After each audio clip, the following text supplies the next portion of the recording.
Vous avez mis un bien à la vente et voilà qu'une personne est intéressée. Nous conseillons vivement de faire remplir une offre d'achat. À quoi sert une offre d'achat?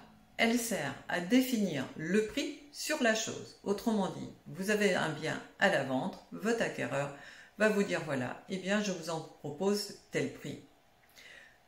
Il peut également mettre des conditions suspensives, c'est-à-dire ok, je vous l'achète tel prix à condition que l'assainissement soit conforme ou à condition que vous ayez réparé telle chose parce que cela ne fonctionne pas. Bref, vous l'avez compris, cela permet de bien définir les termes de la vente et de l'achat donc du bien et par conséquent de ne pas avoir à renégocier tout ça devant l'étude notariale devant laquelle vous allez vous présenter pour la rédaction d'un compromis. Plus vous aurez une vision, une clarté dans votre démarche de vente, plus la vente se passera dans les meilleures conditions. Alors, une offre d'achat, elle comprend différentes parties, la présentation des futurs acquéreurs, la définition du bien qui est vendu, ensuite le prix qu'il en est proposé, le financement qui sera défini pour cette opération. L'acquéreur en général précise si c'est un paiement comptant ou un paiement avec apport plus prêt, le taux, la durée, le montant global. Également, s'il met des conditions suspensives, il le précisera et le tout sera signé et daté, accompagné s'il y a un prêt d'une simulation bancaire. Cette simulation va vous préciser que vos futurs acquéreurs sont finançables jusqu'à concurrence d'un tel montant. Cela va vous rassurer. Également, ils vont vous joindre leur pièce d'identité.